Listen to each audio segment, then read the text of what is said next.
तो should I start? हम्म तो आज से हम लोग शुरू कर रहे हैं हमारा सीएमए का सिलेबस। सीएमए में भी हम लोग पार्ट 1 से शुरू कर रहे हैं। जिनेश, आपको थोड़ा सीएमए का बेसिक मैं आपको लेक्चर के बाद बता देता हूँ, ठीक है ना? अभी हम लोग शुरुआत करते हैं से हमारी पढ़ाई से, ठीक है? सीएमए यूएस में जो हमको टॉपिक्स पढ़ने होते हैं उसमें से एक इम्पॉर्टेंट हमारा सेगमेंट होता है जिसमें हम लोग कॉस्टिंग के बारे में पढ़ते हैं। कॉस्टिंग का क्या मैं थोड़ा बेसिक आप लोगों को देता हूं, उसके बाद हम लोग इंडिविजुअल कॉन्सेप्ट से शुरू करेंगे।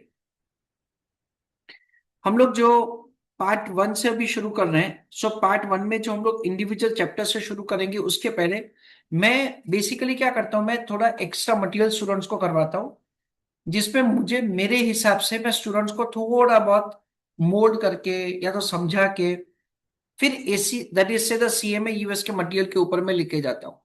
उसका रीजन ये है कि कई बार क्या होता है, डेट से जो उनका मटेरियल होता है वो ऑफ कोर्स फैंटास्टिकली ड्राफ्ट किया हुआ है और उनका लाइक पूरा का पूरा वही का वही मटेरियल हमको पढ़ना बहुत जरूरी है। तो ही हम लोग एग्जामिनेशन में वो ओरिएंटेड दैट इज उस ओरिएंटेड हम लोग क्वेश्चंस कर पाएंगे। जैसे बेकर का मटेरियल है, हॉक का मटेरियल है, इन सब का मटेरियल बहुत अच्छा मटेरियल है से जिसका हम लोग यूज करते हैं। तो अभी हम लोग शुरू कर रहे हैं से बेसिक्स ऑफ कॉस्टिंग से। ऐसे हम लोग थोड़ा पहले डिस्कशन कर रहे हैं बिफोर हम that is we start into the subject. Suppose that Ahmedabad, Mumbai and Bangalore, हम लोग तीन जगह लेते हैं। अहमदाबाद, मुंबई और बेंगलोर तीन जगह लेते हैं।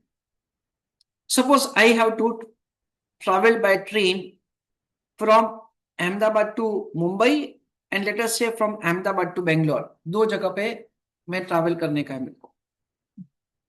तो अहमदाबाद से मुंबई का ट्रेन का जो टिकट होगा उसकी कंपैरिजन में अहमदाबाद से बेंगलोर का टिकट महंगा होगा, सस्ता होगा या वही प्राइस पे होगा? महंगा होगा। अहमदाबाद से बेंगलोर का टिकट जो है वो अहमदाबाद से मुंबई की कंपैरिजन में महंगा होगा। जो आप लोगों ने बताया दैट इज से with the point that sir Ahmedabad से बेंगलोर का डिस्टेंस ज्यादा है और अहमदाबाद से मुंबई का डिस्टेंस कंपैरेटिवली कम है। तो यहाँ पे हम लोग कॉस्टिंग जो डिसाइड दैट इज से लर्न करते हैं उसमें हम लोग ऐसा लर्न करते हैं कि किसी भी प्रोडक्ट का या किसी की सर्विस का कॉस्ट कैसे कैलकुलेट किया जाता है वो हम लोग यहाँ पे लर्न करते हैं। हमारा लर्निंग पर्सपेक्टिव क्या होता है, let's say how to determine cost, ये हमारा लर्निंग पर्सपेक्टिव होता है। एक बार हमारा कॉस्ट डिटरमाइन हो जाए उसके बाद से हम लोग क्या करते हैं, प्राइस डिटरमाइन करते हैं कि कौन सा प्राइस हमको रखना चाहिए so that say we will be able to have maybe some reasonable amount of the profit. ऐसा हमारा एक पर्सपेक्टिव रहता है। अच्छा, सपोज कि अहमदाबाद से मुंबई, अहमदाबाद से मुंबई मैं जा रहा हूँ सेकेंड क्लास में और आप जा रहे हो एसी में, ठीक है ना? मैं जा रहा हूँ सेकेंड क्लास में, आप जा रहे हो एसी में। तो किसका रेट ज्यादा होगा टिकट का, मेरा या आपका? तो आपका ज्यादा होगा। क्यों ज्यादा होगा? बिकॉज वी अंडरस्टैंड दैट आप एसी में जा रहे हो। एसी का खर्चा जो ट्रेन यानी कि रेलवे को लगने वाला है वो आपसे क्या किया जाएगा, वसूल किया जाएगा, जिसकी वजह से क्या होगा, डेट से उसका रेट वो लोग ज्यादा चार्ज करते हैं।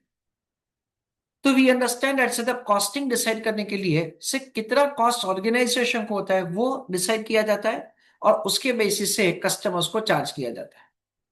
अच्छा, अंडरस्टैंडिंग फर्दर, ब्रॉडली हम लोग कुछ ऐसा बोल सकते हैं। एक मैन्युफैक्चरिंग ऑर्गेनाइजेशन होता है, एक ट्रेडिंग ऑर्गेनाइजेशन होता है और तीसरा एक सर्विस ऑर्गेनाइजेशन होता है।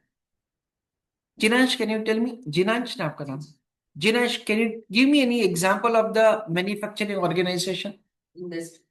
इंडस्ट्री। कोई और बेटर नाम? बिल्कुल सही है, और कुछ एक्स्ट्रा? ओके, चलो आप बेटा नमन बता सकते हो मैन्युफैक्चरिंग इन? करेक्ट, फैक्ट्रीज बनेगा और दैट इज से वगैरह। वी अंडरस्टैंड दैट से सिंपल हम लोग ऐसा समझ सकते हैं, मोबाइल फोन जो हम लोग एप्पल का यूज करते हैं that is what we understand is a manufacturing organization. Samsung company manufacturing organisation.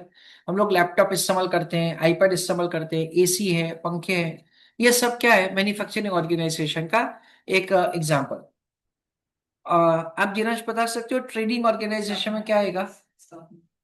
Stock market. Okay, आपके मुताबिक ट्रेडिंग ऑर्गेनाइजेशन में क्या आएगा बेटा?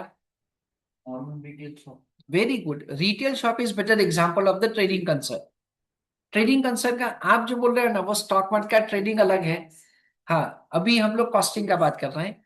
सो we understand it's a simple, अगर हम लोग कोई भी रिटेल शॉप पे जाते हैं, हम लोग मोबाइल फोन खरीदते हैं, मोबाइल फोन बेचते हैं वो लोग, that is what we understand is considered to be the trading organization. तीसरा सर्विस, जिन्हें सर्विस ऑर्गेनाइजेशन का कोई एग्जांपल ऐसे ही? कोई भी services.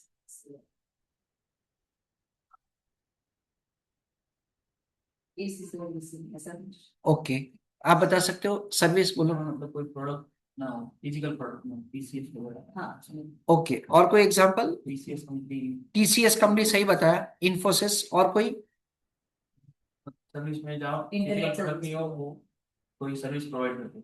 Correct, we understand that से बेटर एग्जांपल कौन सा होगा बेटा? A chartered accountant is providing a consultancy service, an advocate is providing a consultancy services, architect is providing the designs that say how we should have the structure. So those are considered to be the service organization. तो broadly हम लोग क्या कर सकते हैं, इन तीन हिस्सों में इसको डिवाइड कर सकते हैं। ऑनेस्टली क्या होता है, ऑनेस्टली जो हमारा करिकुलम है उसमें सिर्फ we are focusing more on manufacturing organization. ऐसा नहीं हम लोग सिर्फ और सिर्फ मैन्युफैक्चरिंग का बात करने वाले हैं, हम लोग ट्रेडिंग और सर्विस का भी बात करने वाले हैं partially. However, we are going to have more focus on manufacturing organization. Manufacturing organization में हम लोग कुछ ऐसा समझ सकते हैं, like not precisely like this, but हम लोग कुछ ऐसा समझ सकते हैं। One is like the supplier, next is the store department, next is factory, then we have something called warehouse, and we have say the customer। ऐसा करके we have say certain things। तो बेसिकली हम लोग यहाँ पे, ये लो बेटा, क्या नाम बेटा आपका? निधि। निधि केम लेट आया है यार, कोई बात नहीं, मैं आपको सीएमए નું બેસિક ભણાવી દીધું, એવું ભણાવ્યું ને કે હવે આખો સીએમએ થઈ જ જવાના છે, હવે તમારું શું કરીશું, चिंता ना करो कभी इसमें बेटा। नमन, ये सब गुजराती में आप धीरे धीरे सीख जाओगे, आप ऐसा मत जाना कि सर ये क्या बोल रहे हैं गुजराती में, वो धीरे धीरे हो जाएगा बेटा, आप चिंता मत करो। And I will not give explanation in Gujarati, I will speak Hindi और इंग्लिश ओनली, ठीक है ना? I will not speak Gujarati in explanation. कई बार क्या होगा बेटा, सिर्फ रिपीट मैं शायद गुजराती में करूंगा, so that anybody from Gujarati medium can have an confirmation कि हाँ सर ने यही बताया है, ठीक है ना? तो you don't worry. Nidhi, I just give you a brief break, that is background बेटा। हम लोग यहाँ पे है ना, हम लोग यहाँ पे समझने वाले सीएमए जो इटसेल्फ है वो बहुत बड़ा है। आप इनिशियली आके किसी को मिले थे यहाँ पे, किसको मिले थे? जय सर को मिले थे, ठीक है। तो उन्होंने आपको सीएमए सिलेबस के बारे में तो मेरे ख्याल से बताया होगा, अगर नहीं तो मैं लेक्चर के बाद आपको अच्छी तरह से समझा देता हूँ सीएमए के सिलेबस के बारे में। अभी हम लोग सिलेबस शुरू कर रहे हैं, ठीक है। हाँ, तो यहाँ पे एक हमारा कॉन्सेप्ट होता है बेटा जिसका नाम है कॉस्टिंग। कॉस्टिंग का मतलब क्या होता है? कॉस्टिंग का मतलब ये होता है कि कोई भी चीज का खर्चा है उसका कैलकुलेशन कैसे किया जाता है, that is what we understand is costing. हम लोग कुछ ऐसा समझ सकते हैं दैट से, फॉर एग्जाम्पल, कि जो एप्पल है i17 या तो i17 प्रो, तो क्या महंगा होता है, i17 या i17 प्रो, कौन सा महंगा होता है? प्रो महंगा होता है। क्यों? क्योंकि उसमें फीचर्स ज्यादा है। फीचर्स ज्यादा है तो वो फीचर्स डालने का कंपनी को खर्चा भी हुआ है, इस हिसाब से वो प्रोडक्ट का कॉस्टिंग बढ़ा देते हैं। तो हम लोगों ने ऐसा दैट इज डिस्कस किया, एक यहाँ पे हम लोग कॉस्टिंग पढ़ने वाले हैं बेटा। सेकेंड, हम लोगों ने ऐसा दैट इज डिस्कशन किया कि there are basically three types of the organization. एक होता है मैन्युफैक्चरिंग ऑर्गेनाइजेशन, जो हम लोग कोई भी प्रोडक्ट का मैन्युफैक्चरिंग करते हैं, जैसे कि भी ये प्रोजेक्टर है, ये बेंच है, लाइक कुछ भी चीज का जो मैन्युफैक्चरिंग होता है, that is what one kind of organization. दूसरा होता है ट्रेडिंग ऑर्गेनाइजेशन। ट्रेडिंग ऑर्गेनाइजेशन को डिटेलिंग भी बोल सकते हैं, कि जो प्रोडक्ट खरीदते हैं और बेचते हैं, जो वो काम करते हैं, that is called trading organization. And third is बेटा the service, that is industry. Service industry का मतलब ये होता है कि जो सर्विस दिया जाता है और जो आप बिजनेस करते हो, that is considered to be the service organization. Chartered accountant है, डॉक्टर है, लॉयर है, आर्किटेक्ट है, they are considered to be the service. Fine बेटा। तो अभी हम लोग मैन्युफैक्चरिंग ऑर्गेनाइजेशन का बात करते हैं। मैन्युफैक्चरिंग ऑर्गेनाइजेशन का तो हम लोग थोड़ा डिस्कशन करते हैं। हाँ, सी अभी मेरा इंटेंशन क्या होगा, आपको बहुत डीप में जाके समझाना नहीं है, पर मेरे को क्या आपको एक हेलीकॉप्टर व्यू देना है कि हम लोग जो करने वाले हैं वो क्या करने वाले हैं। तो आई am giving you an overview से जस्ट आपको एक आइडिया है, और फिर हम लोग डिटेल में अंदर जाके सब कुछ पढ़ेंगे। ठीक है। तो लेट अस से दैट से ये जो मैंने एक छोटा सा बॉक्सेस बनाया है, उसमें से सबसे पहले मैंने लिखा है ये सप्लायर। हाँ, आप जिनाश बताओ ये सप्लायर किसका होगा। मैन्युफैक्चरिंग ऑर्गेनाइजेशन में बोल रहा हूँ मैं सप्लायर, तो सप्लायर किसका होगा, रॉ मटेरियल का। ठीक है ना, रॉ मटेरियल का सप्लायर होगा। This is the stores department. Stores department का मतलब ये होता है कि जहां पे सारा का सारा रॉ मटेरियल सबसे पहले आता है और उसको हम लोग स्टोर करते हैं, उसको बोला जाता है स्टोर्स डिपार्टमेंट। स्टोर्स डिपार्टमेंट क्या होता है, दैट से जो लाइक रॉ मटेरियल होता है उसको स्टोर किया जाता है। The next is factory. Nidhi बेटा, कॉमन सेंस से बताने का आंसर, फैक्ट्री में क्या होगा बेटा,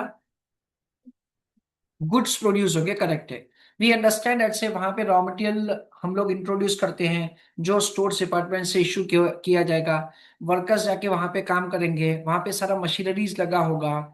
वहां पे हम लोग क्या करेंगे, like suppose it is a chemical industry और it is a pharma industry, तो उसमें जो केमिकल्स डालना है वो डालते हैं, और सारा का सारा रॉ मटेरियल को हम लोग प्रोसेस करते हैं। एंड प्रोसेस करके लाइक फैक्ट्री में उसको प्रोसेस किया जाता है, and then it is converted into finish goods and it is transferred to ware house.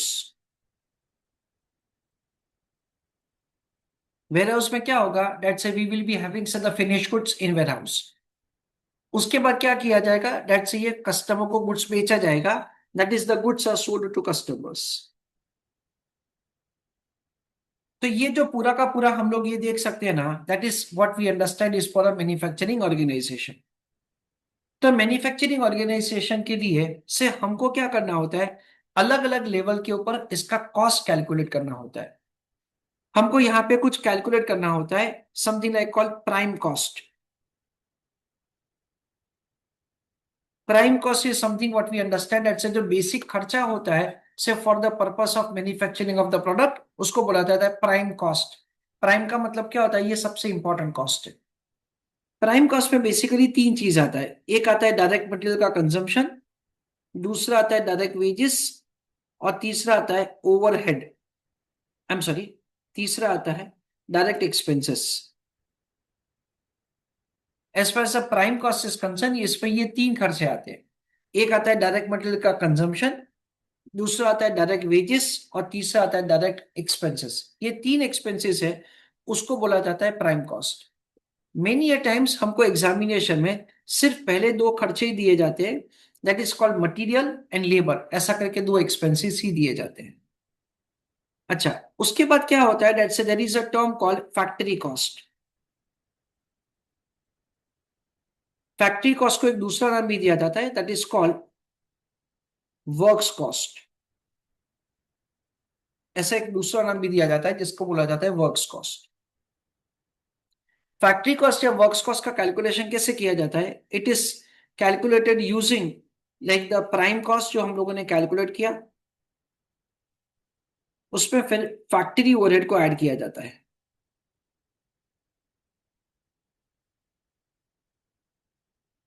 देखो फैक्ट्री ओवरहेड नाम ही बताता है, ये एक्सपेंसेस कहाँ होगा, दैट इज कहाँ का खर्चा है, ये फैक्ट्री का खर्चा है, उसको बोला जाता है फैक्ट्री ओवरहेड।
तो फैक्ट्री कॉस्ट का मतलब क्या होता है कि जो प्राइम कॉस्ट है वो, और उसमें फैक्ट्री ओवरहेड का एक्सपेंसेस ऐड होता है। Now I am giving you certain explanation. हम लोग एक ऑर्गेनाइजेशन को दिमाग में रखते हैं, लेट अस से निरमा कंपनी। तो निरमा कंपनी जो होता है वो अलग अलग प्रोडक्ट्स बनाता है, जैसे कि निरमा सोप बनाता है, and let us say that say at the same time different kind of the soap that say it manufactures, and at the same time say Nirma company is जो हम लोग बोल सकते हैं that say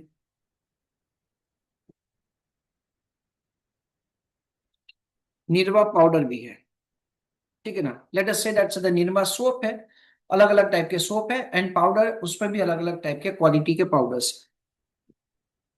ना जब मुझे सोप का प्राइस कैलकुलेट करना है और जब मुझे पाउडर का प्राइस कैलकुलेट करना है, तो उस केस में क्या हो जाता है, लेट्स से सपोज कि मैं निरमा कंपनी हूं, निरमा कंपनी को सोप जो बनाते हैं उसका कॉस्ट कैलकुलेट करना है। तो उसके लिए अनफॉर्चुनेटली क्या हो जाता है कि जो फैक्ट्री होता है ना, वो फैक्ट्री एक ही होता है, और एक ही फैक्ट्री में सोप बनाने का काम भी होता है और उसी में पाउडर बनाने का काम भी होता है ना। पूरा फैक्ट्री सपोज कि रेंट पे ऊपर है, तो जो रेंटल का खर्चा है, वो रेंटल का खर्चा सिर्फ एक प्रोडक्ट के ऊपर नहीं होता है, रेंटल का खर्चा दोनों प्रोडक्ट के लिए। दोनों प्रोडक्ट का जो सेपरेटली आइडेंटिफाइड एक्सपेंसेस होता है ना, उसका कैलकुलेशन करना आसान रहता है। सेपरेटली आइडेंटिफाइड एक्सपेंसेस करना आसान रहता है। However, say there are certain common expenses which is incurred for manufacturing both the products or maybe more than that. इसलिए ना यहाँ पे एक टेक्निकल टर्म इस्तेमाल किया जाता है, that is called overhead.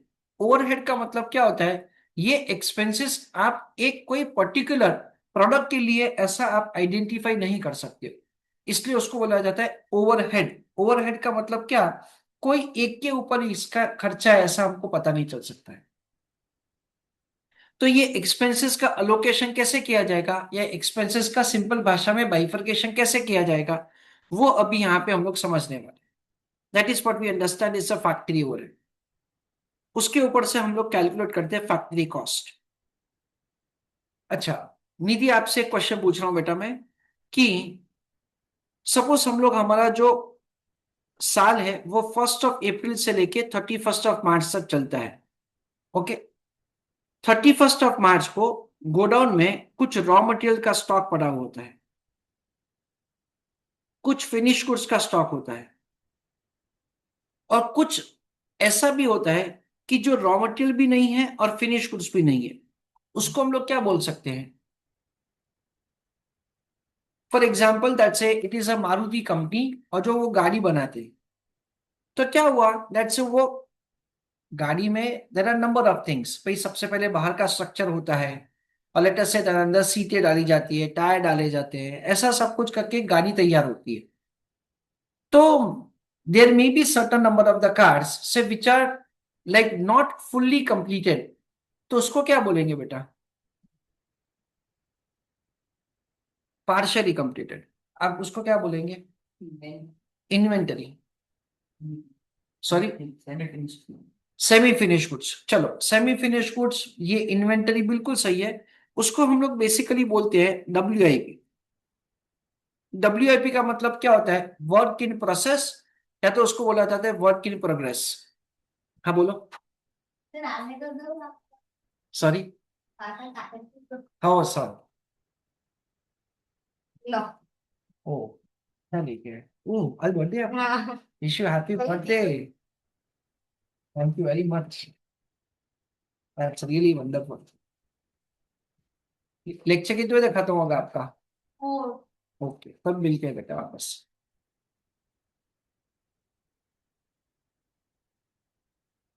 Okay, तो उसको बेसिकली बोला जाता है WIP का मतलब क्या होता है, वर्क इन प्रोग्रेस या वर्क इन प्रोसेस।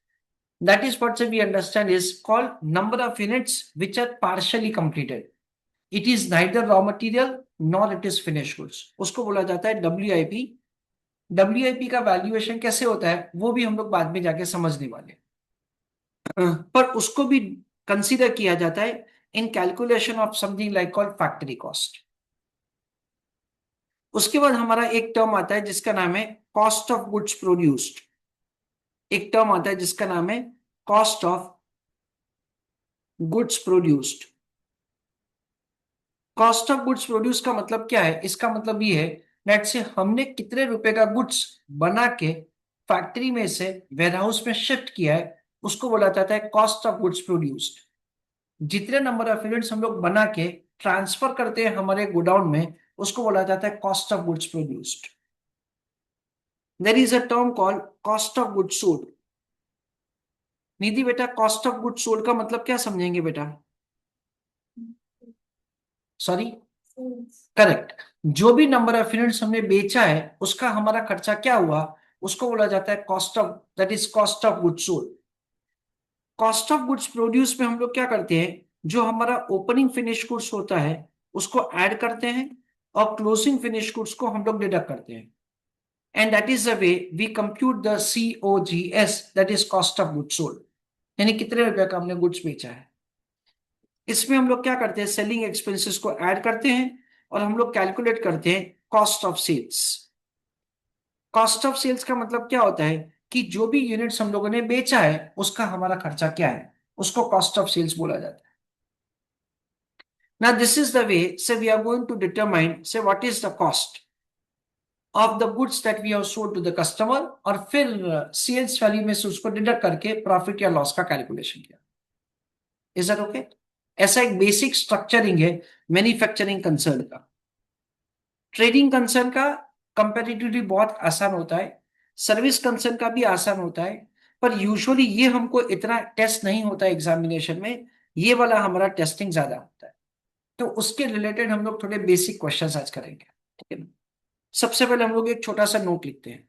चलो, write on a note.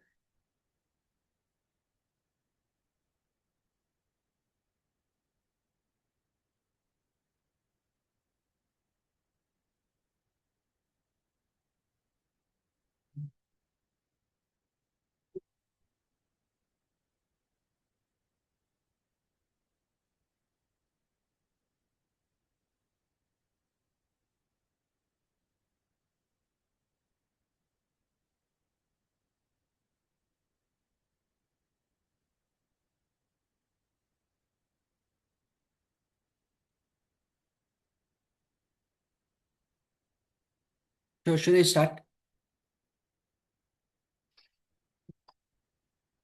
Right on first point.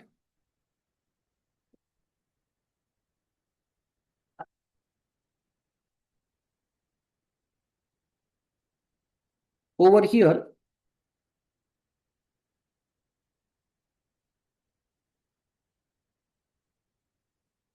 We are going to learn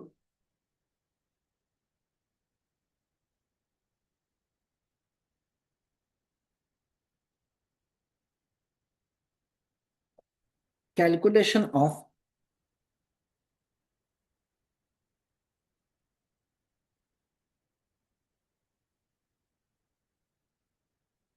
different types of costing.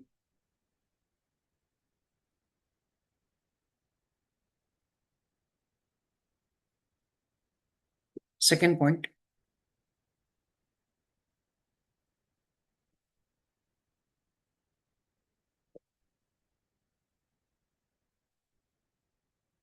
we are going to learn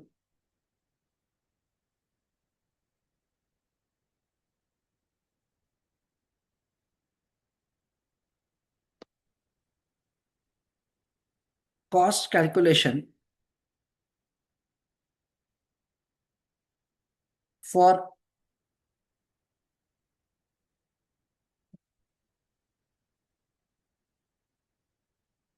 manufacturing concern, comma,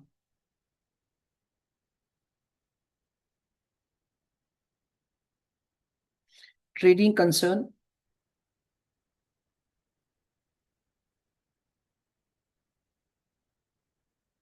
and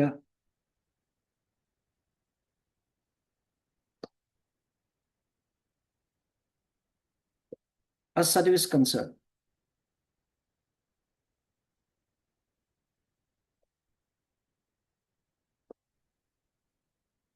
Third point,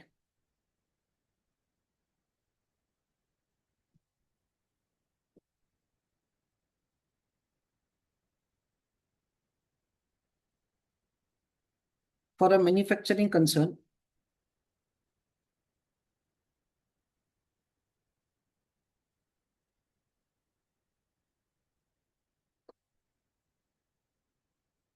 prime cost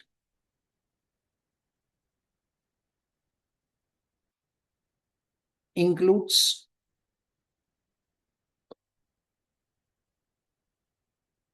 A,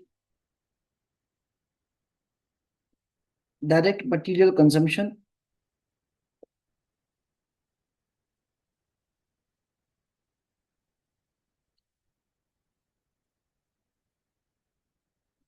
B, direct wages,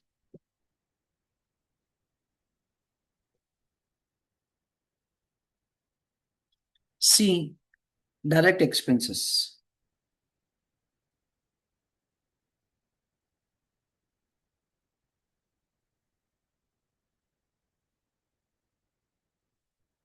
Next,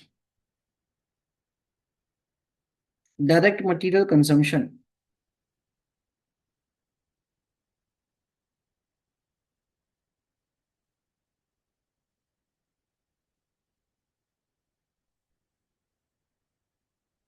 is calculated as under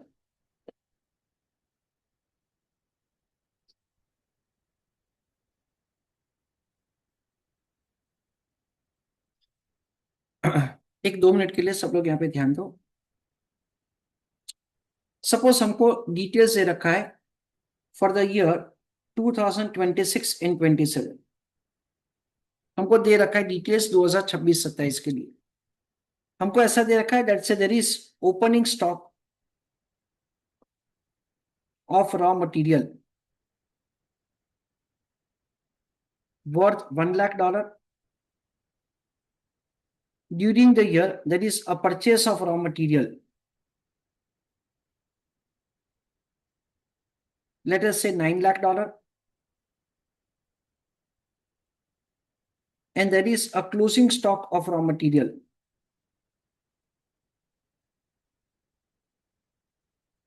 worth $3 lakh। ऐसा हमको information दे रखा है।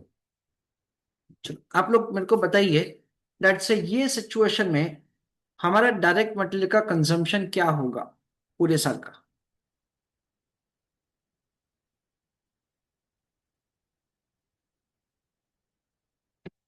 तो Jinansh can you tell me?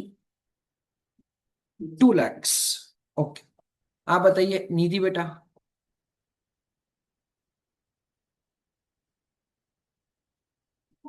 7 lakhs। आपका answer क्या है नमन बेटा? मैं वापस बताता हूँ। ये सेट ऑफ द इंफॉर्मेशन दे रखा है और हमको ये पूछा है बेटा कि पूरे साल का हमारा डायरेक्ट मटेरियल का कंजम्पशन क्या होगा। तो what would be your answer? What would be the consumption of the direct material during the year? Okay, Jinesh भी देखो बेटा, यहाँ पे हमको कैसे समझने का है। वी अंडरस्टैंड दैट से द ओपनिंग स्टॉक है बेटा रॉ मटेरियल का 1 lakh. Okay, during the year हमने परचेज किया है 9 लाख का। ठीक है ना, यानी 1 लाख का रॉ मटेरियल ऑलरेडी गोडाउन में था, हमने 9 लाख का खरीदा। तो लॉजिकली वी अंडरस्टैंड दैट से हमारे पास क्लोजिंग कितना होना चाहिए? क्लोजिंग होना चाहिए 10 लाख, अगर कोई भी कंजम्पशन नहीं है तो। पर बेटा हमारे पास क्लोजिंग कितना है? 3 लाख का है। So 10 - 3, so 7 lakhs would be the consumption. Is that fine? Consumption of the raw material का कैलकुलेशन कैसे किया जाएगा logically? It is opening plus purchase minus closing. Is that okay बेटा? So that on a formula over here logically हम लोग समझते हैं opening stock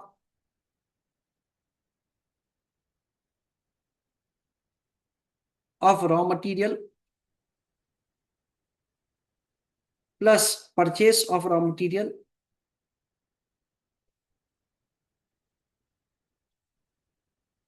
minus क्या करेंगे, closing stock of raw material.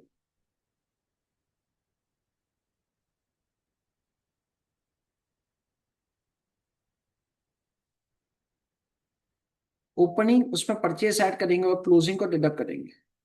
तो ये क्या हो जाएगा, हमारा रॉ मटेरियल का कंजम्पशन हो जाएगा।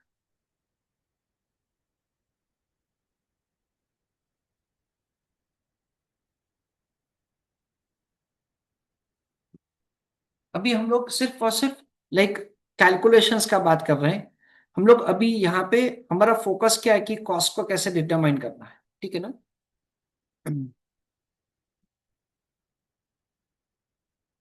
Fifth point,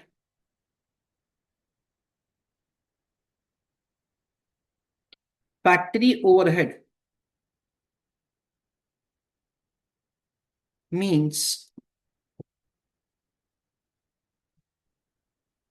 expenses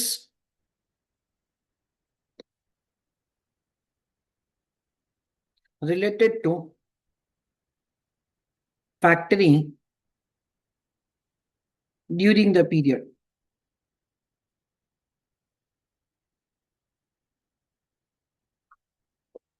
Full stop. It is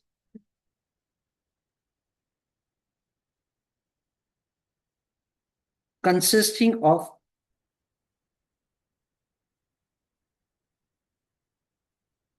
payment for A,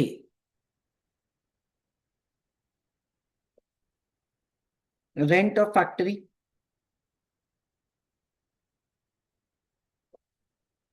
B, indirect wages, C,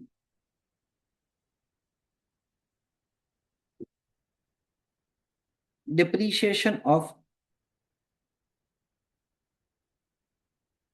plant and machinery,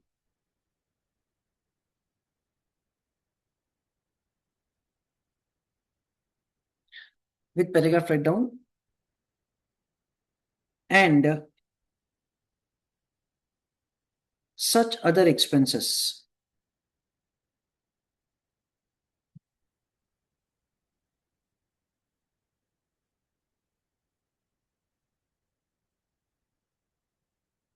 Next point,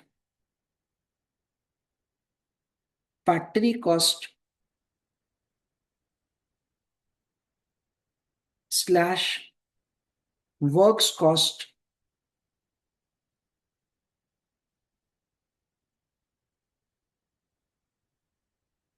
is calculated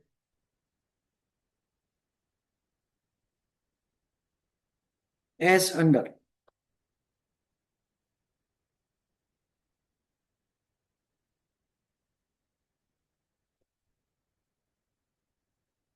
चलो, एक दो मिनट के लिए सारे स्टूडेंट्स अभी ध्यान दीजिए। फैक्ट्री कॉस्ट या वर्क्स कॉस्ट का कैलकुलेशन कैसे किया जाएगा। हम लोग शुरू करेंगे प्राइम कॉस्ट से। प्राइम कॉस्ट में हम लोग क्या करेंगे, प्राइम कॉस्ट में हम लोग फैक्ट्री ओवरहेड को ऐड करेंगे।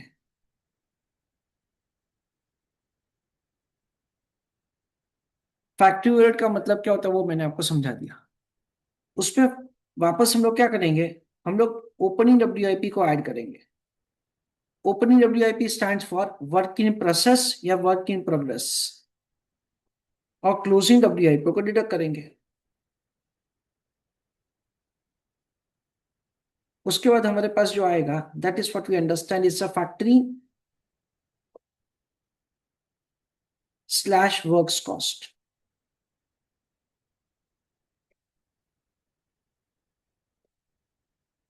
This is the way it will be calculated. So write on this.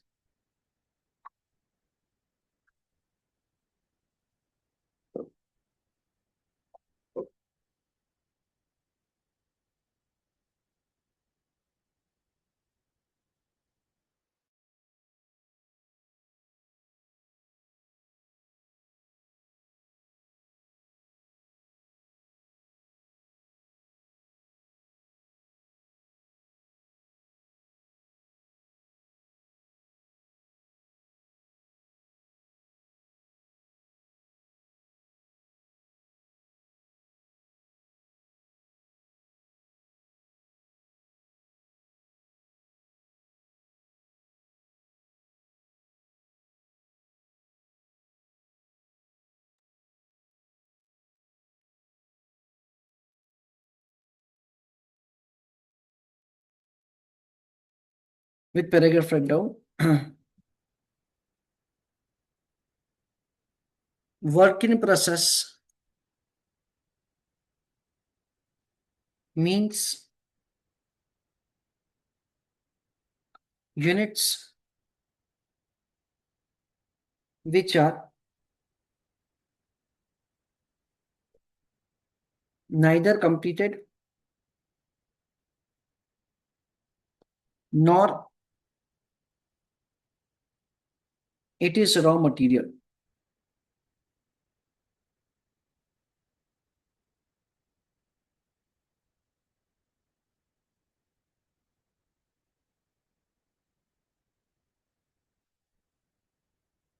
Next, cost of goods produced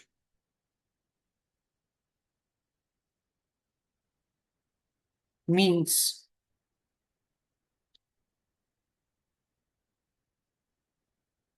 cost in respect of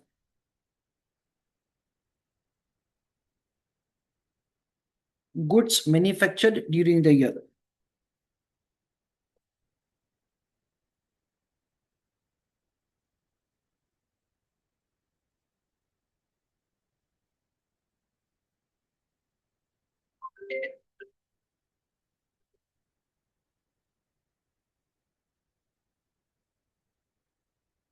हाँ mummy.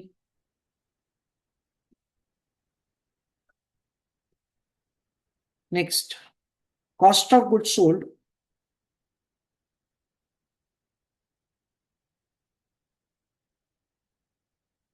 means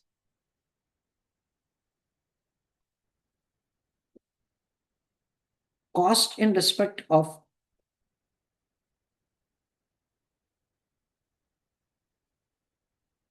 units sold to customers.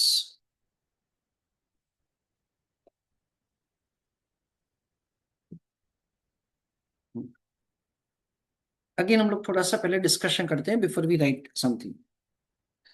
Suppose for the year 2026-27 ऐसा है कि हमारे पास opening stock है finish goods का. Opening stock है finish goods का 3 लाख का. Cost of goods produce during the year है let us say an amount of 7 lakhs. और हमारे पास क्लोजिंग स्टॉक है फिनिश गुड्स का let us say an amount of 1,50,000 और लेट अस से 1,80,000. जिनेश बेटा बताइए कि हमारा कॉस्ट ऑफ गुड्स सोल्ड कितना होगा. कॉमन सेंस है जो अभी आपको लग रहा है. क्वेश्चन में पता नहीं चला तो मेरे को पूछेगा. क्वेश्चन रिपीट करूं मैं क्वेश्चन का इंफॉर्मेशन रिपीट कर रहा हूं और मेरा क्वेश्चन भी रिपीट कर रहा हूं. सपोज कि for a specific year a company has opening stock of the finish goods $3 lakhs. During the year जो हमने गुड्स प्रोड्यूस किया है उसका कॉस्ट है 7 lakhs. और at the end of the year हमारे पास क्लोजिंग स्टॉक है 1,80,000. तो इस साल हमने कितने डॉलर का गुड्स बेचा होगा. What must be the cost of goods that we have sold to customers. That is my question. So, 10 lakh minus 1. 8 lakh. 820. Nidhi बेटा. नमन बेटा.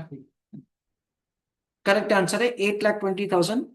We understand at say opening plus cost of goods produce यानी हमारा closing stock होना चाहिए था 10 लाख. उसकी जगह कम है. क्यों? क्योंकि हमने बाकी का गुड्स बेच दिया. चलो राइट ऑन फर्दर.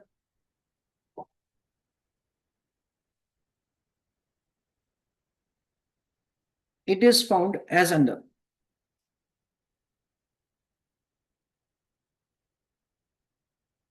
उसमें लिखो opening finish goods plus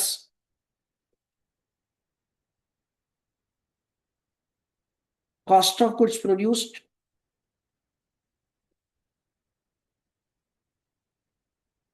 minus closing finish goods.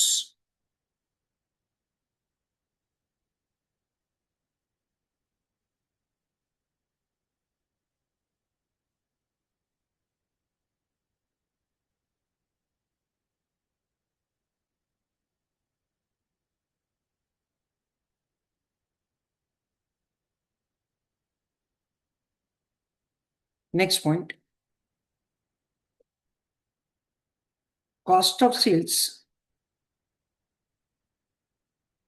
is found as under. There is a term called cost of sales. उसका कैलकुलेशन कैसे होता है? It is cost of goods sold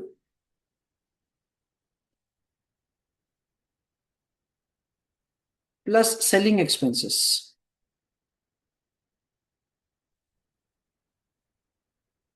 ऐसा करके कॉस्ट ऑफ सेल्स का calculation होता है।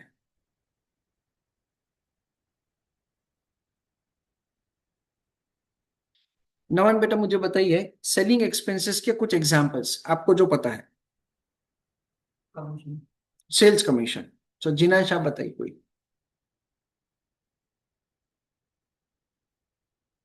ऐसे ही कोई आपको लग रहा है?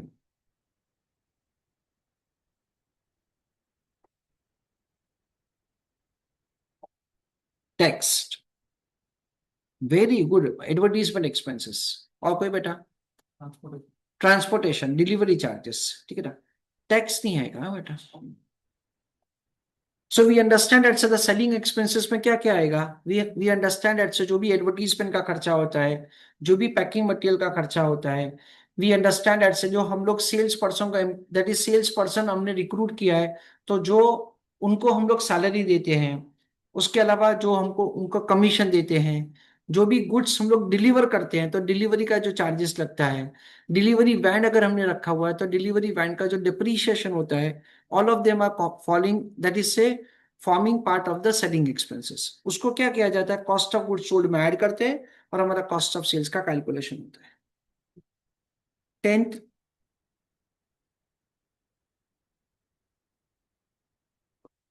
प्रॉफिट और loss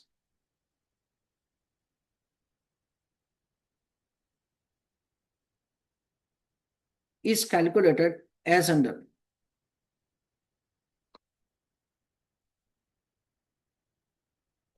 Sales minus cost of sales.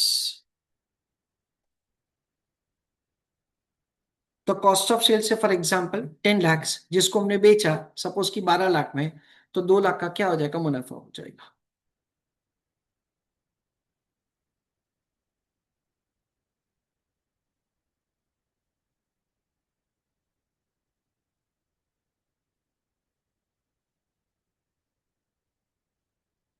चलो हम लोग क्वेश्चन नंबर 1 से शुरू करते हैं। क्वेश्चन नंबर 1, जिसमें हमको दे रखा है opening stock of raw material है 1 लाख का, परचेस ऑफ रॉ मटेरियल है 5 लाख का, closing stock of raw material हमको दे रखा है 2 लाख का। डायरेक्ट लेबर कॉस्ट जो पे हुआ है वो, डायरेक्ट लेबर कॉस्ट जो पे नहीं हुआ है वो, ओपनिंग वर्क इन प्रोसेस या वर्क इन प्रोग्रेस से रखा है, क्लोजिंग वर्क इन प्रोसेस या वर्क इन प्रोग्रेस से रखा है, फैक्ट्री ओवरहेड दे रखा है, opening stock of finish goods दे रखा है, closing stock of the finish goods दे रखा है, सेलिंग एक्सपेंसेस और सेल्स वैल्यू दे रखा है। हमको दो क्वेश्चंस पूछा गया है, कॉस्ट ऑफ सेल्स कैलकुलेट करो और प्रॉफिट लॉस कैलकुलेट करो, ऐसा दे रखा है। चलो कॉस्ट ऑफ सेल्स का आंसर आप कैलकुलेट करो, फिर मैं करके देता हूँ, है ना। दोनों आंसर नहीं कर देना आप लोग सिर्फ कॉस्ट ऑफ सेल्स का आंसर करो, फिर मैं आपको करके देता हूँ।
ना मैं 6 बजे सीएफए का भी फर्स्ट लेक्चर है, अगर आपको आना है तो।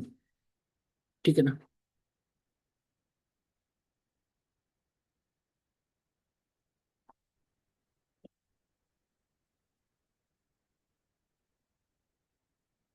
6 से 7:30 है, 7:30 तक।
चलो टोटल सेल्स क्या आया निधि का? 22 lakhs। यो भयो आउन चाह्यो मैंने हाँ ये 1 लाख और 22 lakhs इतना बड़ा डिफरेंस आ गया यार। कुछ ज्यादा ही डिफरेंस नहीं है 1 to 22। जीना चाहिए था यार एकदम हत्यारा दाखिल दिला। चलो लेट अस सी कैसे किया जाएगा।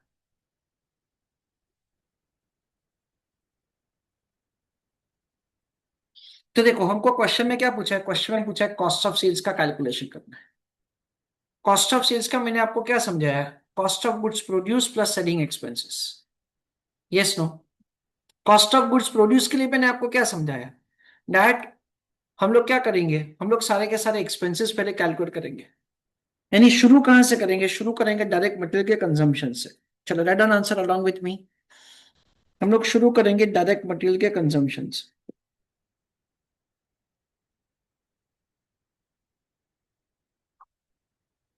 कैसे होगा? Opening stock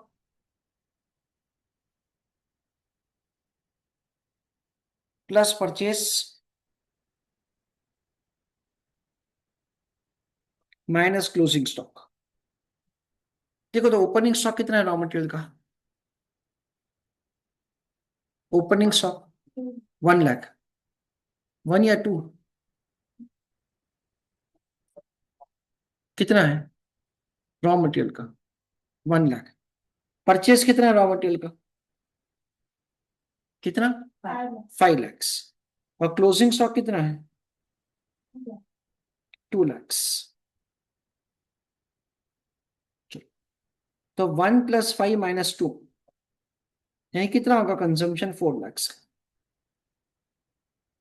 yes no? Sure? उसके बाद क्या दे रखा है? Direct wages. डायरेक्ट वेजेस क्या दे रखा है?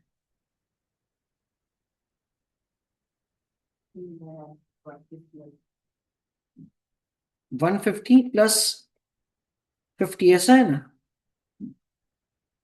पेड या अनपेड अपने को नहीं देखने का, खर्चा हुआ अपने को कॉस्ट गिन लेने का है। क्योंकि जो खर्चा हो रहा है वो आज नहीं तो कल उसका पेमेंट करना ही है भाई, इस वजह से। ये हो गया प्राइम कॉस्ट। पर प्राइम कॉस्ट को अलग से हमको फाइंड करने का जरूरत नहीं है। तो यहाँ पे हम लोग ऐड करेंगे फैक्ट्री ओवरहेड। देखो तो फैक्ट्री ओवरहेड का खर्चा कितना है? 2 लैक्स। फिर यहाँ पे हम लोग ऐड करेंगे ओपनिंग WIP। कितना है ओपनिंग WIP? 75,000। यानी जितने नंबर ऑफ यूनिट्स हमारे at the beginning of the year process में थे, वो इस साल कंप्लीट हो गए होंगे। इसलिए हम लोग क्या करें? ओपनिंग WIP को ऐड कर रहे हैं। लेस क्या किया जाएगा? Closing WIP। देखो तो क्लोजिंग WIP कितना है? 175।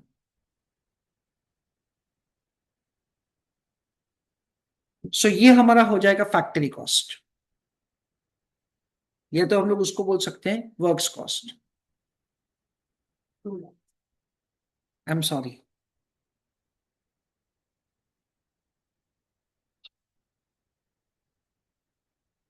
सो ये हो गया works cost slash factory cost.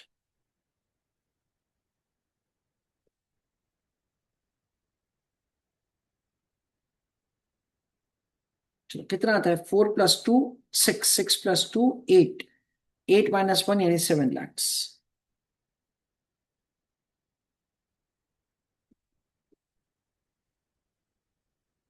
Add opening finish goods.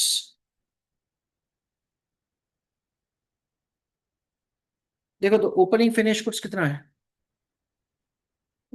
2 lakhs. Less closing finish goods.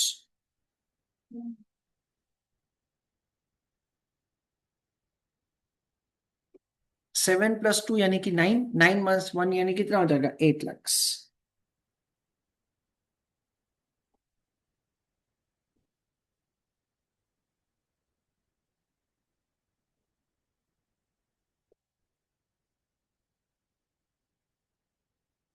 Cost of goods sold हो गया।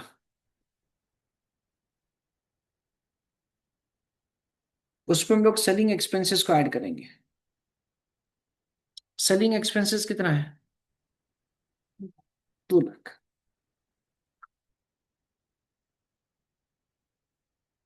यानी कॉस्ट ऑफ सेल्स हो जाएगा 10 लैक्स। देखो तो सेल्स वैल्यू कितना है? 20 लैक्स।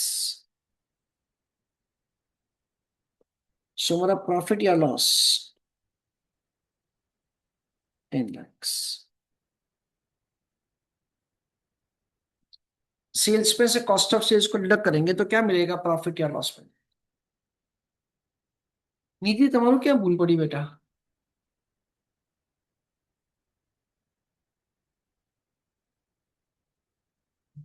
नमन बेटा का आपका क्वेश्चन समझने में गलती हो गया बेटा। अच्छा, आपने क्या समझा बेटा। मैंने लेबर कॉस्ट दोनों पेड और अनपेड ऐड कर दी और फैक्ट्री ओवरहेड ऐड प्लस कर दी। ओके ठीक है। चलो लिख लिया, बाकी है बेटा। जिनाज क्लियर। श्योर। reflect लगा रहा है। ओके चलो फिर जाओ आगे। चलो, तो ये एकदम बेसिक और सिंपल क्वेश्चन है जिसपे हम लोग ये डिटरमाइन करते हैं that's how to make the calculation of the cost, है ना। हम लोग यहाँ पे एक सिंपल और बेसिक क्वेश्चन हमने डिटरमाइन किया है, how to make the calculation of the cost.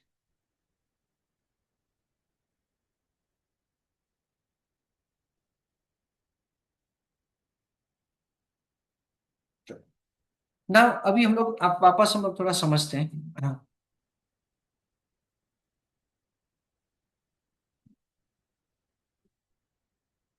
चलो वापस हम लोग थोड़ा समझते हैं बिफोर वी प्रोसीड फर्दर। हम लोग एग्जाम्पल कुछ लेते हैं और उसके बेसिस हम लोग समझते हैं दैट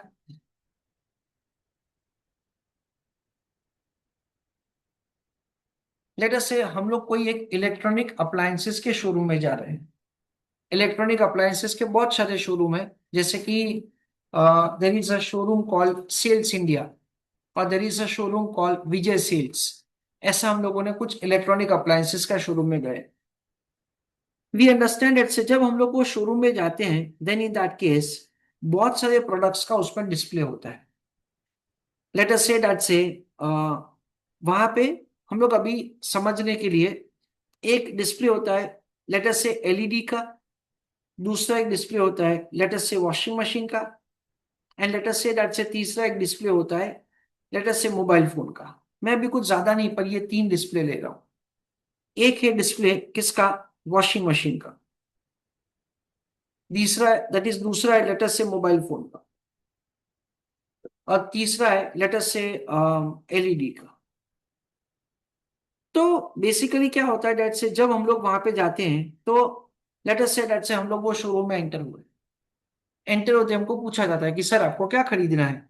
तो हम लोग बोलते हैं डेट से भी फॉर एग्जाम्पल हमको मोबाइल फोन खरीदना है। तो हमको बोला जाता है ठीक है आप वहां पे जाइए।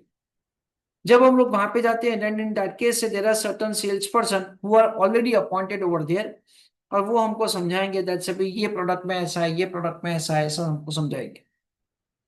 सपोज हम लोग बोला वॉशिंग मशीन तो अकॉर्डिंगली हमको भेजा जाएगा। हमने बोला एलईडी तो अकॉर्डिंगली हमको भेजा जाएगा। ऐसा सब कुछ यहाँ पे होता है। Now what happens at say suppose कि यू आर मैनेजर ऑफ या you are owner of Vijay sales, और आपको ये जानना है कि मुझे इंडिविजुअल जो प्रोडक्ट्स में बेचता हूं उसके ऊपर मेरे को कितना फायदा होता है। तो उसके लिए हम लोग क्या कर सकते हैं, हम लोग ये कर सकते हैं उनके लिए, विजय सेल्स के लिए हम लोग जो टोटल सेल्स है उसका बाइफर्केशन कर सकते हैं। नेट से तो मोबाइल फोन सेल करने से कितना पैसा मिला, वॉशिंग मशीन बेचने से कितना मिला, और एलईडी बेचने से कितना पैसा मिला। तो हम लोग क्या सेल्स का कैलकुलेशन करेंगे और सेल्स को हम लोग क्या कर सकते हैं, इन तीनों में डिवाइड कर सकते हैं, पहले में, दूसरे में और तीसरे में। अच्छा, जितने मोबाइल फोन बेचे उसका हमारे पास इनवॉइस होगा कि कौन से प्राइस पे खरीदा है। तो उसका हम लोग एक परचेज प्राइस जैसा हम लोग क्या कर सकते हैं, इसमें से सबट्रैक्ट कर सकते हैं। भाई 100 मोबाइल फोन बेचे, 25 एलईडी बेचा, तो हमारे पास उसका कौन से प्राइस पे हमने खरीदा ना वो तो होता ही है भाई, उसमें कुछ अपने को दिमाग नहीं लगाने का। देन वी अंडरस्टैंड एट से जो भी सेल्स पर्सन है उसका भी सैलरी हम लोग इजीली लाइक आइडेंटिफाई कर सकते हैं कि भाई एलईडी बेचने के लिए ये 4 आदमी को रखा था, इसके लिए 5 आदमी को रखा था, इसको इतना कमीशन दिया, यानी वो एक्सपेंसेस भी हमारे पास क्या है रेडी में। तो ऐसा कुछ एक्सपेंसेस हम लोग अच्छी तरह से आइडेंटिफाई कर सकते हैं। Now the important issue comes, late us say that से हम लोगों ने ये सारे के सारे सेल्समैन को मैनेज करने के लिए एक ही मैनेजर रखा हुआ है, एक ही जनरल मैनेजर रखा हुआ है। तो जनरल मैनेजर को जो सैलरी होता है, वो सैलरी का खर्चा क्या होता है, ये तीनों तीन प्रोडक्ट बेचने के लिए है, एक के लिए थोड़ी है भाई। अच्छा, वी अंडरस्टैंड दैट से हम लोग जब जाते हैं, in that case there may be sir door keeper say who will open the door for us. तो जो वो डोर कीपर होता है, से वो डोर कीपर क्या होता है, तीनों टीम के सेल्स पर्सन को लाइक वी अंडरस्टैंड दैट से द सर्विस देने के लिए वहां पे खड़े हैं। अच्छा, जो शोरूम का रेंट है, शोरूम का रेंट है, वो रेंट का भी टोटल खर्चा होता है। अच्छा, देयर मे बी सर्टन से द कॉमन एरिया वेरिन से हम लोग बिल्डिंग करते हैं, या तो वेरिन से कस्टमर का कुछ भी ग्रीवेंसेस का डिपार्टमेंट होता है। ऐसा करके कुछ कॉमन एक्सपेंसेस होते हैं। तो ये कॉमन एक्सपेंसेस का हमको बाइफर्केशन या तो उसका सेग्रीगेशन कैसे करना चाहिए अमंग दिस 1, 2 एंड 3 प्रोडक्ट्स, वो हम लोग यहाँ पे डिस्कस कर रहे हैं। Is a clear? मेरा जो नेक्स्ट डिस्कशन वाला कंपोनेंट है ना, वो डिस्कशन वाला कंपोनेंट क्या, वो मैं आपको सबसे पहले समझा रहा हूँ। डिस्कशन वाला कंपोनेंट ऐसा है that say there are certain common expenses, and ये कॉमन एक्सपेंसेस को हमको किस हिसाब से इन तीनों प्रोडक्ट्स के ऊपर बाइफरकेट करना है कि जिसकी वजह से हमारा प्रोडक्ट का सही कॉस्टिंग आए, वो हम लोग यहाँ पे डिस्कस करना है। Is that okay? अच्छा, हम लोग एक लॉजिकली ऐसा समझ सकते हैं कि फॉर एग्जाम्पल,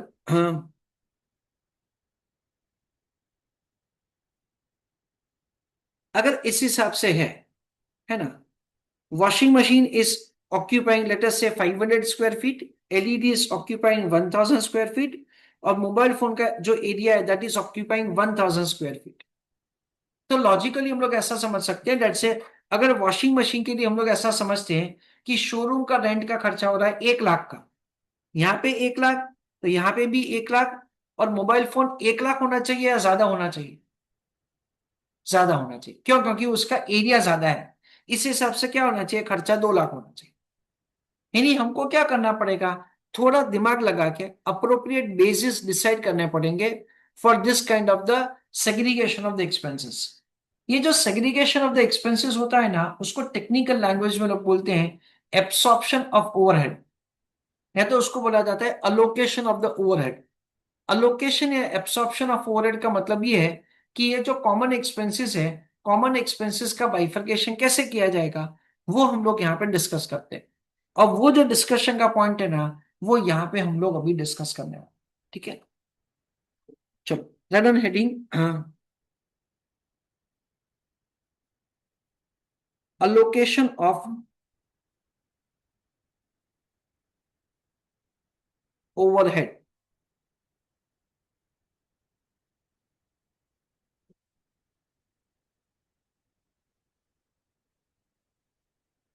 उसमें देखो पहला point,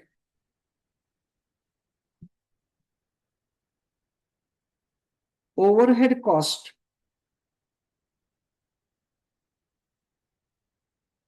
means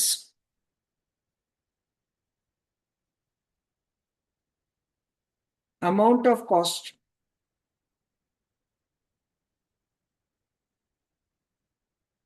incurred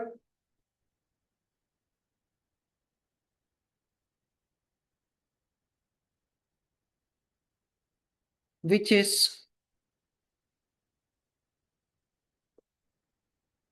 not for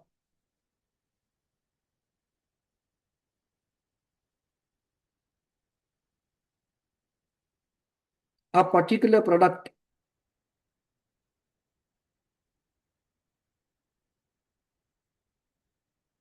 or service.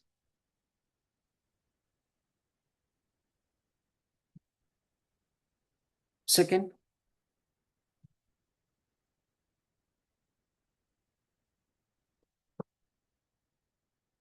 there will be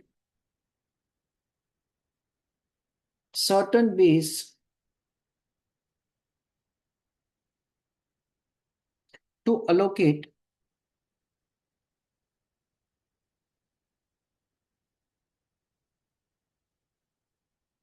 overhead expenses.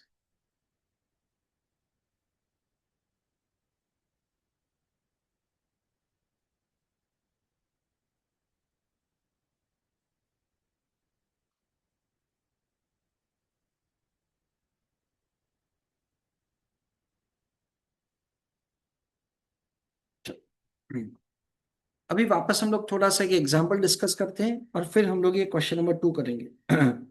Example थोड़ा डिस्कस करते हैं फिर हम लोग करेंगे।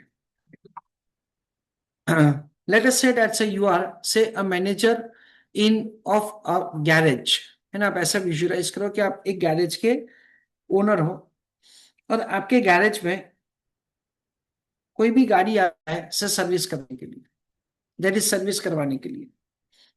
तो जो भी कार आता है से सर्विस करवाने के लिए, उसमें हम लोग ऐसा समझ सकते हैं कि हर एक टाइप की गाड़ी के लिए अलग अलग टाइप का हमको काम करना पड़ता है।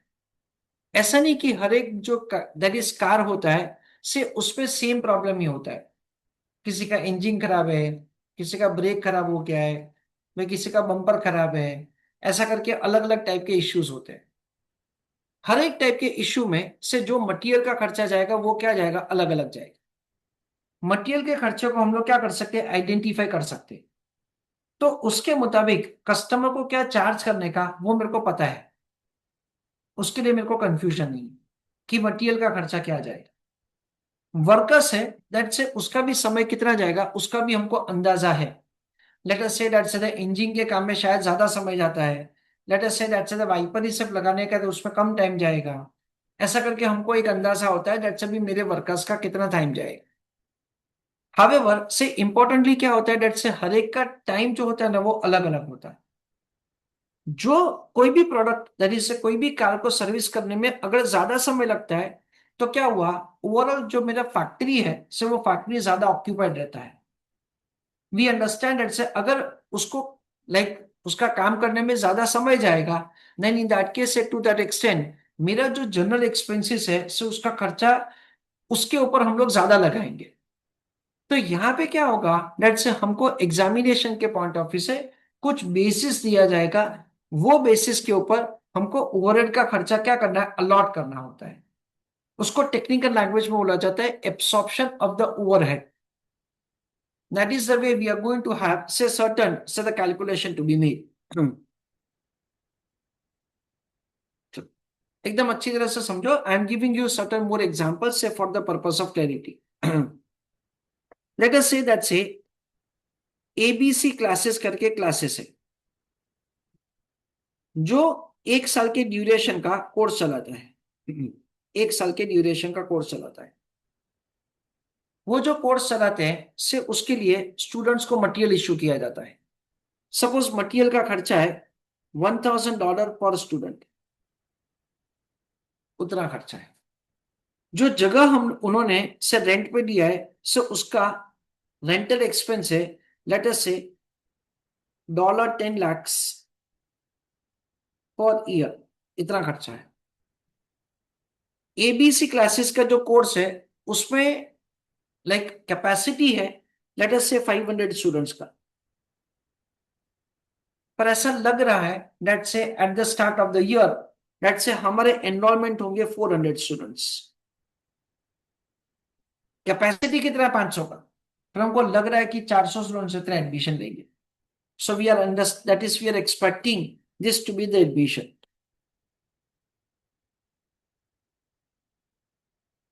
मैम मेरा क्वेश्चन आप सबसे ये है, एकदम गौर से सुनो। सपोज एबीसी क्लासेस को पूरे साल में प्रॉफिट कमाना है let us say $350,000। This is the profit that say it desires and suppose it is expecting yes. Then मेरा क्वेश्चन ये है आप सबसे दैट से आपको क्या लग रहा है पर स्टूडेंट फीस कितना चार्ज करना चाहिए। चलो क्वेश्चन का इंफॉर्मेशन रिपीट करूं या क्लियर है? क्लियर। निधि रिपीट करूं या क्लियर है? क्लियर। जिनाज क्लियर। चलो I want somebody of you to tell me कि हमको पर स्टूडेंट कितना फीस चार्ज करना चाहिए।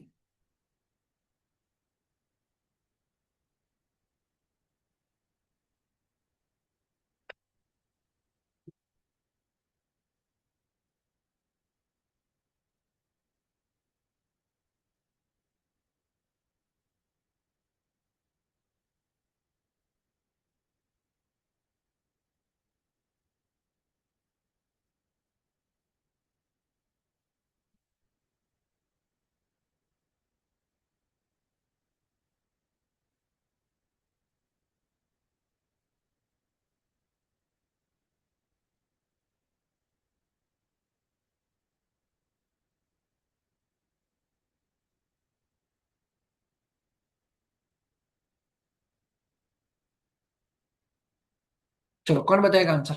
यस।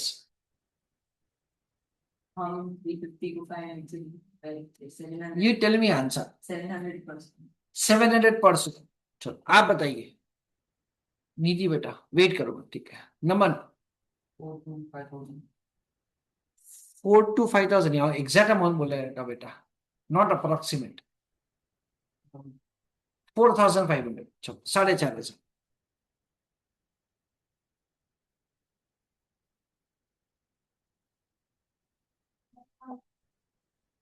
कितना? 5,000। तो देखो हम लोग ऐसा समझते हैं that say basically we are expecting that say भी 400 स्टूडेंट्स आने वाले हैं, मेरे को ऐसा लग रहा है। तो हम लोग लॉजिकली ऐसा समझ सकते हैं that say there are two components of the cost. एक को बोला जाता है टेक्निकल लैंग्वेज में वेरिएबल कॉस्ट, और दूसरे को बोला जाता है fix cost. Jinesh, variable cost का मतलब ये होता है बेटा कि जो एक्सपेंसेस हमारे एक्टिविटी लेवल के साथ चेंज होता है उसको वेरिएबल कॉस्ट कहा जाता है। वेरिएबल का मतलब क्या होता है? जो वेरी होने वाला है। वेरी का मतलब क्या? जो चेंज होने वाला है। जैसे जैसे हमारा एक्टिविटी लेवल बढ़ेगा वैसे वैसे वो खर्चा क्या होगा? बढ़ेगा। जैसे जैसे हमारा एक्टिविटी लेवल गिरेगा वैसे वैसे क्या होगा? वो खर्चा कम होगा। That is what we understand is consider to be the variable cost. ठीक है। तो यहाँ पे हमको क्या दे रखा है बेटा? हमको ऐसा दे रखा है that's the variable cost is $1,000 पर स्टूडेंट, ऐसा हमको दे। अच्छा, नाउ वेरिएबल कॉस्ट का खर्चा आपको क्या लग रहा है? 500 स्टूडेंट्स के लिए होगा या 400 स्टूडेंट्स के लिए? 400 के लिए करेक्ट आंसर है, क्योंकि हमारा कैपेसिटी भले ही 500 का है। However, we are expecting that so the admission will be of 400 students। तो जो नमन ने बताया बिल्कुल सही है कि सर देखो आपको सबसे पहले कैलकुलेट करने का कि मेरा टोटल वेरिएबल कॉस्ट क्या होगा। मेरा टोटल वेरिएबल कॉस्ट होगा 400 नंबर ऑफ स्टूडेंट्स इंटू $1,000 पर स्टूडेंट। नहीं, टोटल वेरिएबल कॉस्ट हमारा होगा 4 लाख। अच्छा।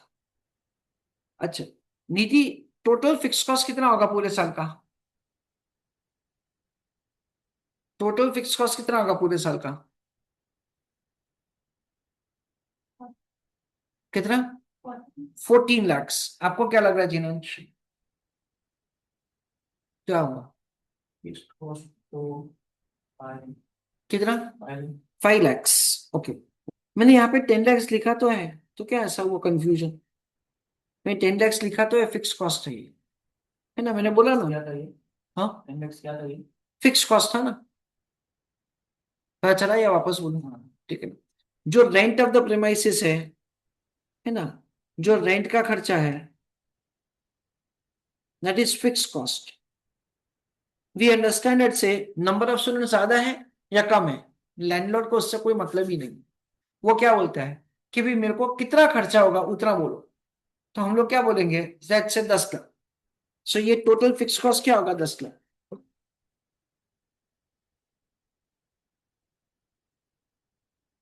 हेलो। हाँ मम्मी। हाँ।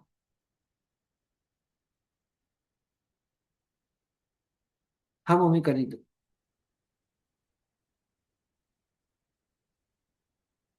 हाँ फाइल नंबर 6 મારી પાસે હું આપી દઉં છું।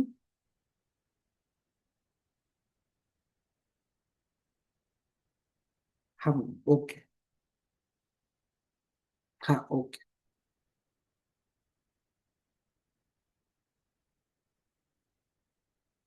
एक तो मेडिकल इमरजेंसी की वजह से फोन लेना पड़ा। तो हमारा वेरिएबल कॉस्ट है 4 लाख। टोटल फिक्स कॉस्ट है एन अमाउंट ऑफ 10 लाख। तो ये हमारा क्या हो जाएगा? टोटल कॉस्ट हो जाएगा। टोटल कॉस्ट हमारा कितना हो जाएगा? 14 लाख। Is that okay? अच्छा। Now we understand at say ये क्या हो गया? ये हमारा टोटल खर्चा हो। फिर हमको क्या करना है? हमको प्रॉफिट करना है। हमको प्रॉफिट कितना करना है? 3.5 लाख। तो हमारा रेवेन्यू कितना होना चाहिए? हमारा रेवेन्यू होना चाहिए 17.5 लाख। Is that okay? अच्छा, we are expecting how many number of students in the class? 400। जो स्टूडेंट्स क्लास में आएंगे उसी से फीस लिया जाएगा। कैपेसिटी बोलिए आपका ज्यादा है। सो वी अंडरस्टैंड इट से 17.5 लाख का रेवेन्यू चाहिए और 400 नंबर ऑफ स्टूडेंट्स। तो आपको क्या करना पड़ेगा? आपको पर स्टूडेंट चार्ज करना पड़ेगा 4,375।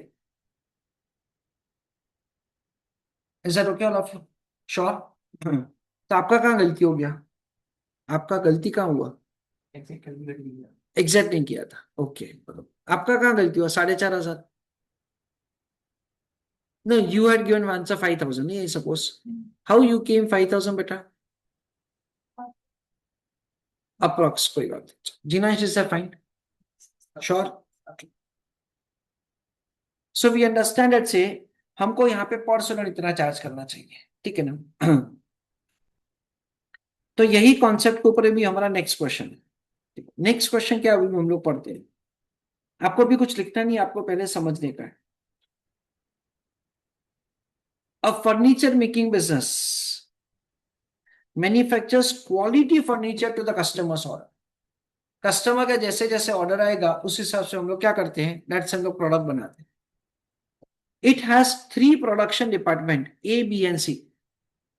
यानी क्या होता है दैट से हम लोग जो प्रोडक्ट बनाते हैं उसको 3 डिपार्टमेंट से हम लोग लाइक रोटेट करते हैं। Which have overhead absorption rate for direct labour are 12.86, 12.40 and 14.0।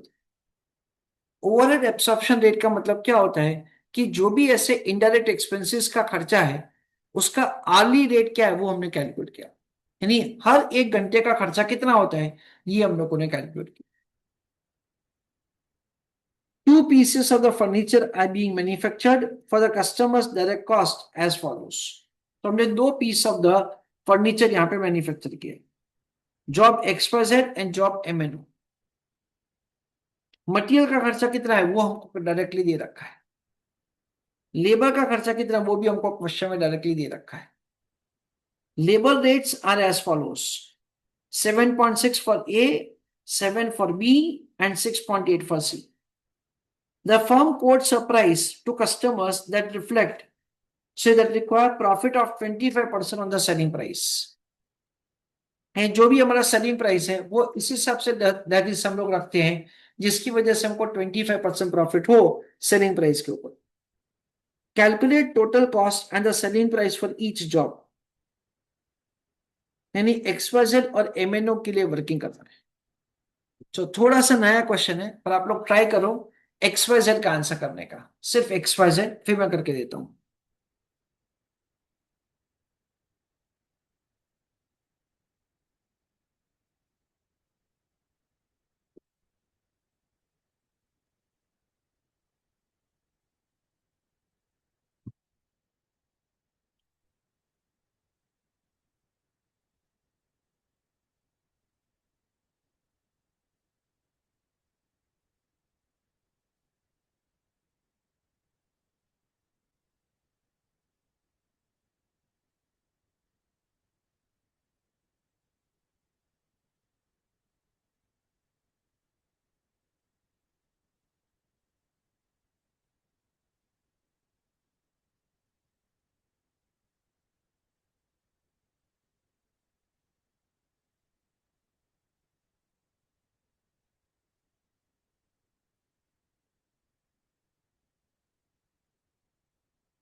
चलो हो गया सबका आंसर? हो गया?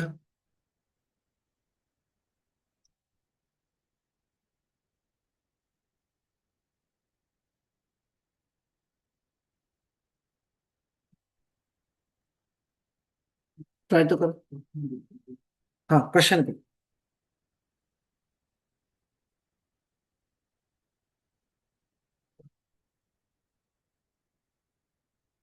ये क्वेश्चन में हमको क्या दे रखा है, क्वेश्चन में हमको ऐसा दे रखा है, एक फर्नीचर दैट इज ए का फर्नीचर मेकिंग का बिजनेस है, उनके पास है ना दो स्पेशल ऑर्डर आए हैं। फॉर एग्जाम्पल एक कुछ टेबल बनाने का ऑर्डर आया है, किसी का कुछ चेयर बनाने का ऑर्डर आया है। तो जो चेयर बनाने का ऑर्डर है वो उसको उन्होंने नाम दे दिया जॉब XYZ, और जो लेट अस से दैट से टेबल बनाने का ऑर्डर है उसको नाम दे दिया उन्होंने MNO। ऐसा करके दो ऑर्डर्स है।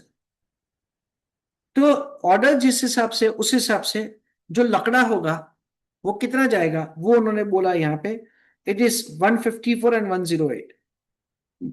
यानी हम लोग क्या बोल सकते हैं बेटा, यहाँ हम लोग बोल सकते हैं कि डायरेक्ट मटेरियल कंजम्पशन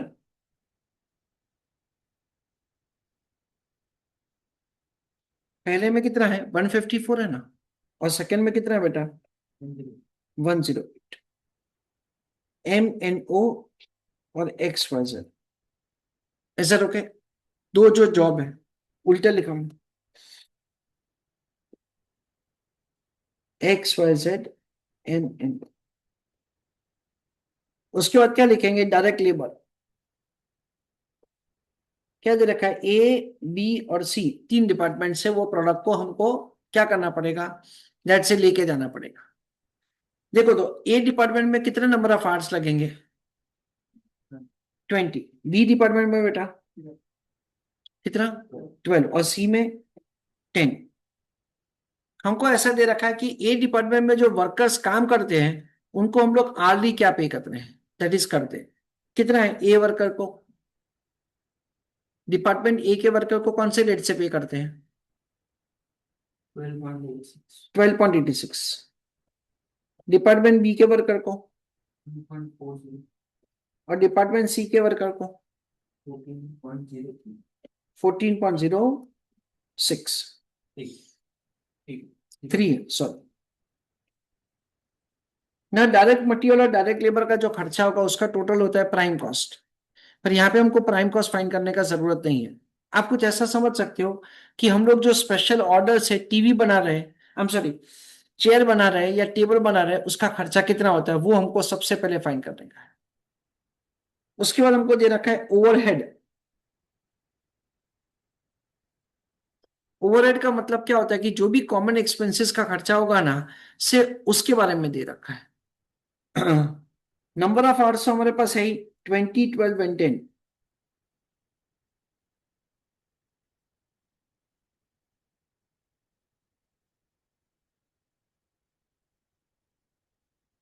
तो ये हमारा क्या होता है, नंबर ऑफ आवर्स होता है। देखो तो आर्ली रेट क्या है ओवरहेड का,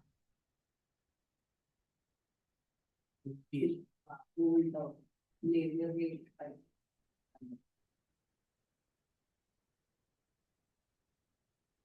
लेबर रेट्स कितना है 7.6, 7 और 6.8। अरे हाँ कितना 7.6 फिर 7 और ओवरहेड का रेट कितना है 12.83, फिर 12.40, फिर 14.03, 0.3। तो हमारा ये जो टेबल बनाने का खर्चा कितना होगा वो कैलकुलेट किया जाएगा, चेयर बनाने का खर्चा कितना होगा वो कैलकुलेट किया जाएगा, ये हमारा टोटल कॉस्ट हो जाएगा। क्वेश्चन में क्या दे रखा है हमको, क्वेश्चन में ऐसा दे रखा है कि हमारा सेलिंग प्राइस क्या होना चाहिए, हमारा सेलिंग प्राइस ऐसा होना चाहिए जिसकी वजह से हमको 25% प्रॉफिट मिल रहा है किसके ऊपर, सेल्स प्राइस के ऊपर। यानी सपोज कि हमारा सेलिंग प्राइस है 100, तो प्रॉफिट कितना होना चाहिए 25, तो कॉस्ट कितना होना चाहिए 75। तो देखो 75 के हिसाब से हमारा खर्चा कितना होगा वो कैलकुलेट किया जाएगा, और हम लोग क्या करेंगे उसके बेसिस से सेलिंग प्राइस का कैलकुलेशन। ठीक है, चलो गेट डन आंसर।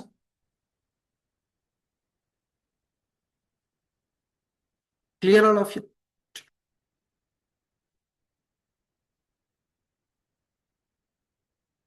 નીતિ તમે સાચું કર્યું વર્કિંગ કે ખોટું કર્યું કે બાકી હતું?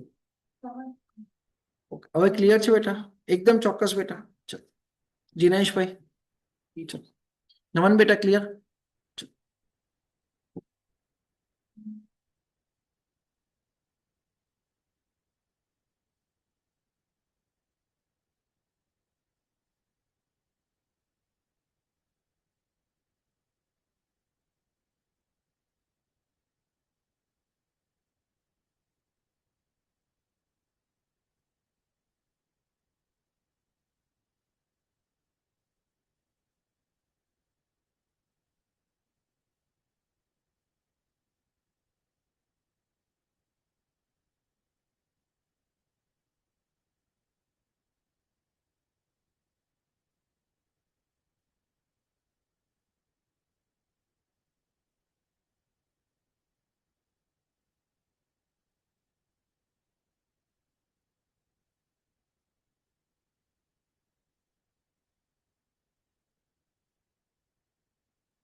देखो तो 20 × 7.6 कितना आता है?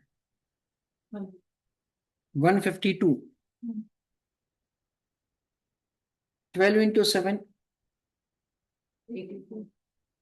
68, उसके बाद चलो, सो 20 × 12.86, 7.2. 12 × 12.4, 4.3. 148.8। चलो उसके बाद 140.30। बेटा नमन चेक करो ना, शायद गलती होगा। टोटल कॉस्ट कितना था? Total cost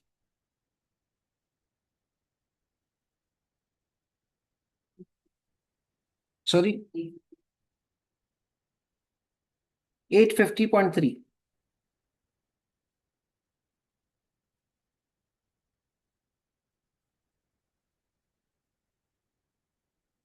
so selling price क्या होगा? 850.3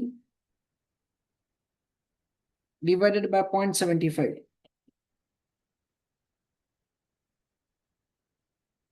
तो कितना था सेलिंग प्राइस? 2.5.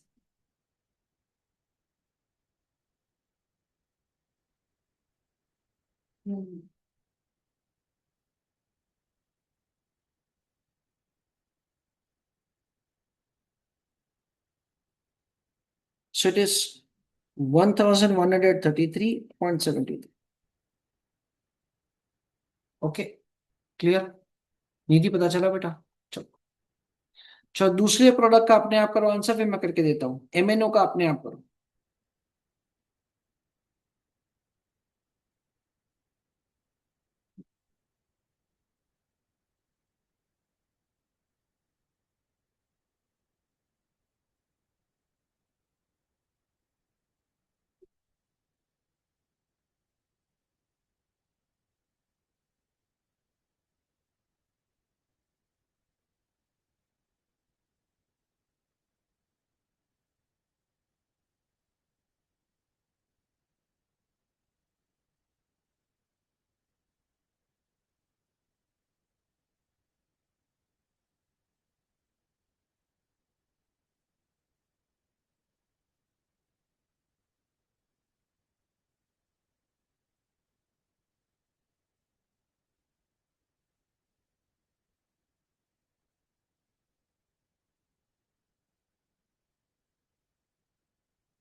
इसमें टोटल में गड़बड़ लग रहा है।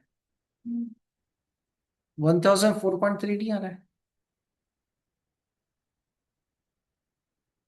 एक बार इसका टोटल चेक कर लेते हैं। 154 plus 152 plus 84 plus 68 plus 257.2 plus 148.8 plus 140.3, 1004.3 आ रहा है।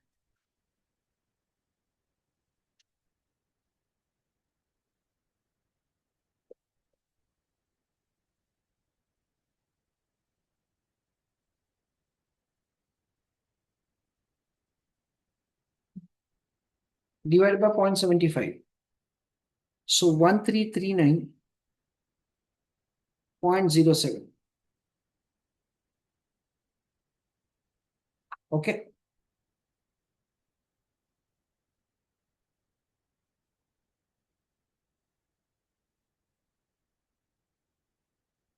दूसरे का हो गया।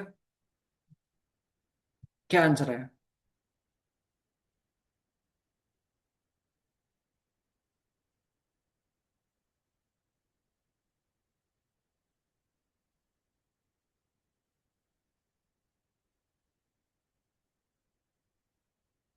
निधि बेटा दूसरे का हो गया, बाकी है।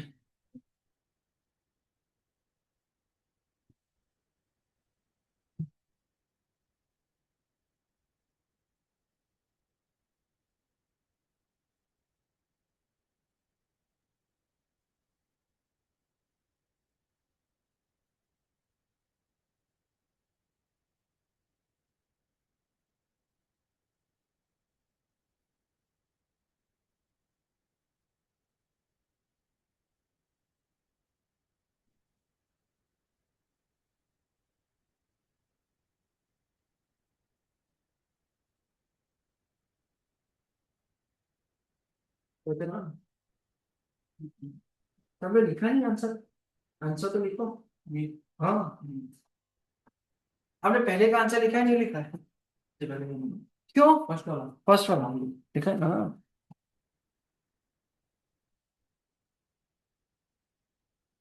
तो दूसरे का आंसर हो गया, बोलो आंसर। तो 820.9 निधि बेटा,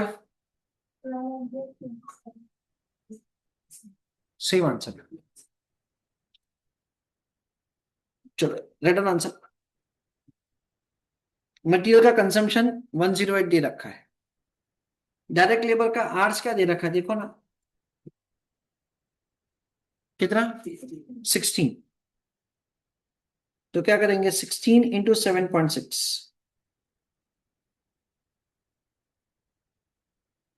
121.6। सेकेंड में इतने आर्स है, 10। सो 10 इंटू 7 यानी 7। तीसरे में कितने आर्स है?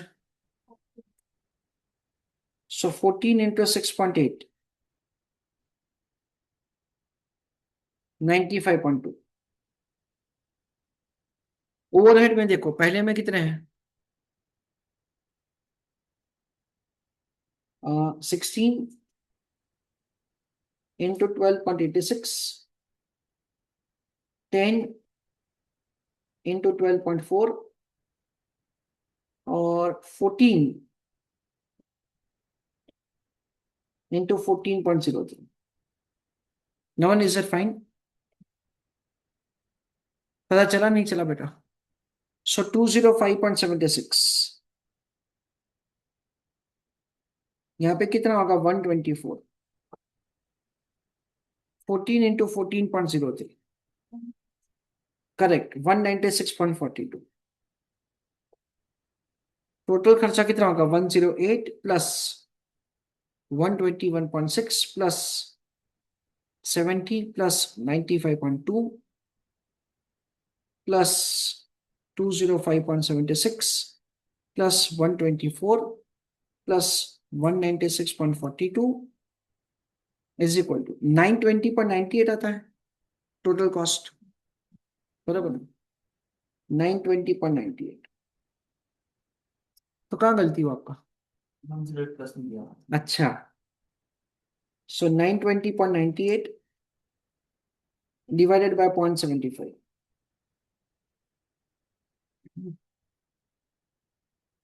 so 1180.74। चलो रिटर्न आंसर।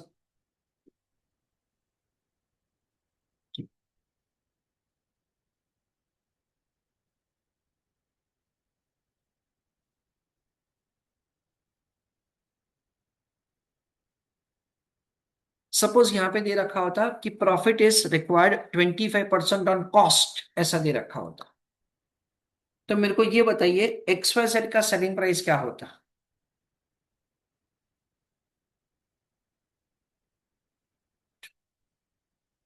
बेटा नमन, ये लिखना पड़ेगा आपको, लिखो। चलो आप बताइए निधि, 25% ऑन कॉस्ट लिखा होता तो हमारा सेलिंग प्राइस क्या होता फर्स्ट प्रोडक्ट का?